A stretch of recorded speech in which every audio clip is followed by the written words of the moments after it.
Are you one of those people that are seriously wanting to make money in real estate? Well, my friends, today I've got a burning topic that I think will be beneficial to you. I have witnessed this and I thought, well, besides seeing it in action, I've also done it. And when I realized that this can be a make or break for you in your business and holistically in the real estate space, I thought, let me bring in a specialist who can be able to answer this question for us. So, a lot of us, we change the land use or how we operate on a property from whatever it is, be it a residential 1 or maybe to a residential X. And then there's this thing that is called public participation. And my friends, public participation can either kill your business or it can literally make you more money. I've got today my good friend Dumisani. He is one of our guest resident, not one of our, he is the guest resident for town planning. We do have other guest residents for other professions like legal, Pateka, and this is Dumisani, he's coming in. And we want to cover this conversation of public participation and how it can be able to kill or make you money. Dumisani, welcome, how's it going? I'm fine, thanks. Yourself? Brother, let's talk about public participation. What is public participation?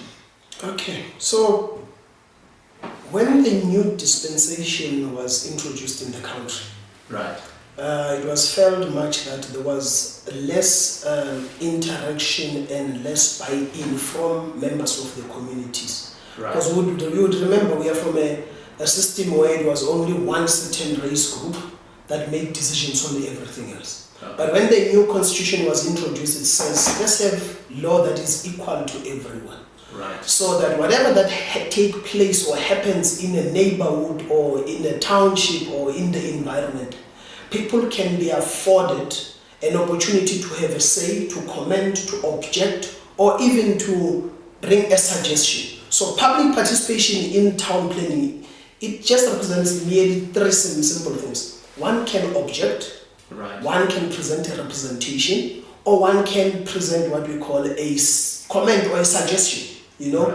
on a development, so that you don't get surprised tomorrow, next door there's this church or a tavern that is open and it operates even late in the night, and you were not even informed, you didn't even agree to that, because that has a lot of an impact on the decisions you make even in future, to say, do you still want to stay there or do you want to sell? So that's what public participation really is, for just to have an inclusivity of everyone understanding that there's a development coming and what would be the role of that development to the community at large.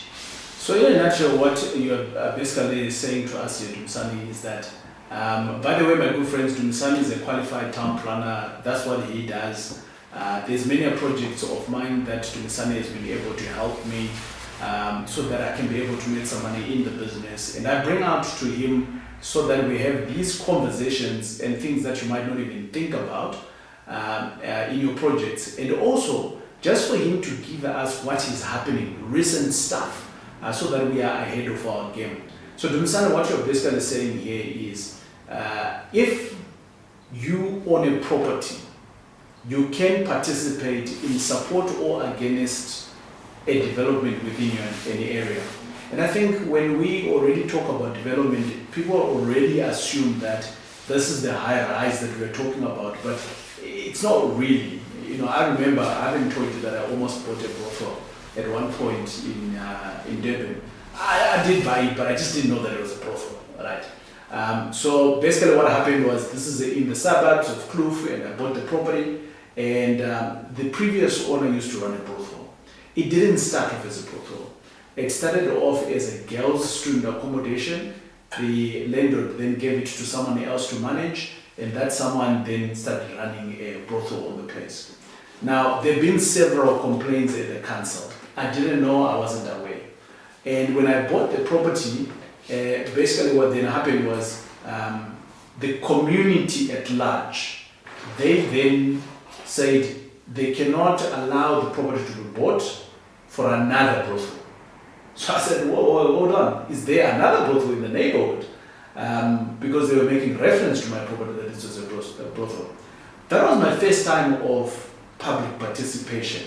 Were they in their right for them to object to me buying it? And later on, we wanted to put it as a student accommodation. And were they even in their right to object our student accommodation, given the history of what had happened? Because for me, that's public participation. It was against me in this circumstance, but it's in favor of the community. Yes.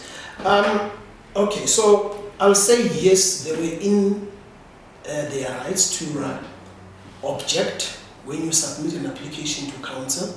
But also let's bring this element to object is not just for the sake of, because other people use it as a measure to delay, to discourage development, because they know that once they object, when the dates are announced, they can ask for postponement and come up with many reasons just to delay you, because the more they delay you, then you are losing profit.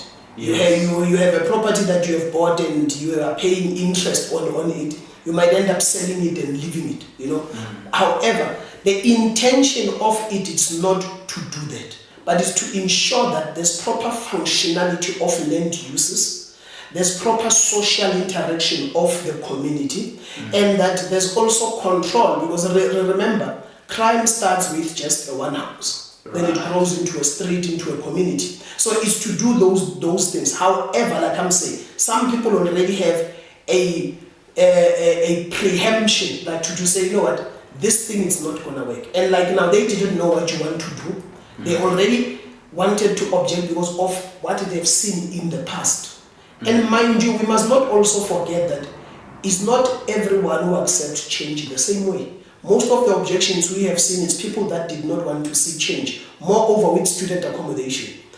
We've had cases where people will tell you that student accommodation is going to bring in drugs, it's going to bring in brothel, it's going to bring in every other thing. And the question I always have is that, do you know we are sending our kids there? So are you saying our kids are prostitutes? Are you saying our kids are drug dealers? Yes, I understand there might be an element of people who are looking them as a soft spot to want to sell for them, but do not use it as a measure to now wanting to label it as if our kids are that, you see.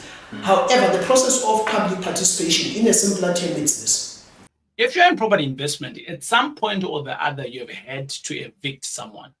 And I know, my friends, it is a painful exercise. But I'm here to tell you that for the last couple of years, I've been using a company that is called Expello. Expello, basically what they do is that you pay them a monthly fee, and over and above that, whenever you get a delinquent tenant, they will come and evict that individual free of charge, because obviously you've been paying, right? And over and above that, you don't have to do anything. But guess what? I have managed to organize a good price for you. And the link here that you're seeing, which is called expello.link./TJ Tribe, gets you a great discount from Expello. So my friends, don't be caught with your pants down on your tenant. Just Expello them with Expello. It is TJ. Let's go back to the video. You need to submit an application to council. Okay. Immediately submit an application. Who submits the application? So my advice would be, you are not gonna have a toothache, go into your bathroom, take a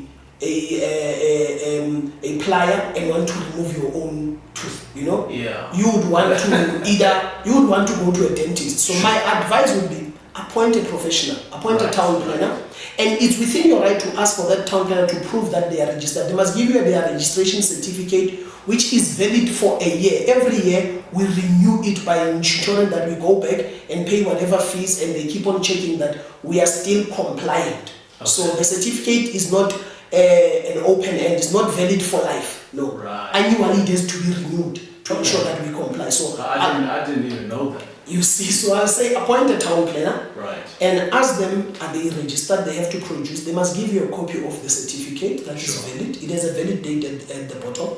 Let them run the process for you. So they would compile, submit the application to council. However, they must also, prior to submission, they must tell you how the process works, so that you don't get surprised. Tomorrow you wake up, there's a site notice on your gate, or you hear that we saw your property is being advertised in the newspaper. but it's something that I have to tell you upfront as a town planner to say, for this application, this is how our public participation is going to unfold. Then I'll compile the application, submit it to council. Then once council has acknowledged and say the application complies and all the documents are in the application, then they would allow me to conduct public participation. Right. And this is how public participation then is conducted. It's either you are going to have a site notice that is placed on the site, you are going to advertise it in the newspaper. Sometimes it becomes two local newspapers, one being a national newspaper and the other one being a newspaper that circulates in that neighborhood. Okay?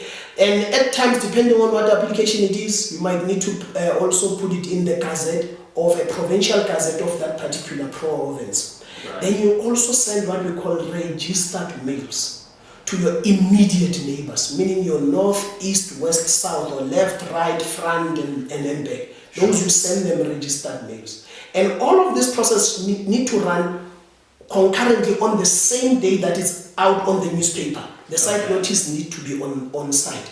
Your provincial gazette need to be published also. Your registered mails need to also be sent on that particular day. While in other municipalities they might give you 7 days to say you can submit them 7 days after, and they run for a process of 28 days. Right. A site notice might run for 21 days, but the whole process runs for 28 days. The notice will read simple. I, Dumisani, representing TJ, who's the owner of this particular property, have applied to municipality X to rezone or subdivide or consolidate or have a consent use on property X. We are changing it from whatever zoning to whatever zoning. And the application is available at council and also at our offices, which you must have a clear address of where they can find us. Yeah. An address, a cell phone number, and email address also. Right. And also from the council to say where can they find this application for them to inspect it. We call it inspection, to inspect it, so that if they have any other objection, then they can lodge their objection within that 28 days. Because should it pass the 28 days, your objection is invalid. Oh, wow. Yes. My good friends, you might be wondering why we are actually talking about this particular case, but I want to share with you something as I learned the play. Not so long ago, I bought a property in an area, and within this particular area, it's an area that preserves their culture, whatever culture that they stand for. And basically what they did is that we bought this property around about in February, and we thought it's going to register in June, and upon registering in June, around about next year, the following year, it was a student accommodation. From February onward, we were going to be able to bank some money. Well, my friends, as our renovation started, around about in June, August, the entire neighborhood went on an uproar and said that we cannot have this. We cannot have students in their area. They do not want it. It's against their culture. And this was not even before we even had the public participation. So which meant that the raw public participation from the neighborhood, it had already started, and it worked against me. I'm on my second year now, because now I need to wait for the actual public participation, which was brought in with the town planner, to go through that process. But now it's in my second year, and I'm losing money. The property is standing there. I can't do anything. The application is at the municipality. The reason why I asked for Dumisani for us to have this conversation, I wish I had brought in Dumisani much earlier in the project. And this participation would have had it up front. I could be making some money right now. But because I brought in the conversation later, or I brought in the town planner later, I am not making money, and it's been 2 years. Now, this is why I said, public participation can make or kill you. Until we see each other again on the next video, it is I, your boy, TJ. Don't forget to subscribe, number 1. Number 2, if you've got any questions, Dumisani, he's our guest resident. In the comments, ask. And don't forget to also share. It is I, TJ.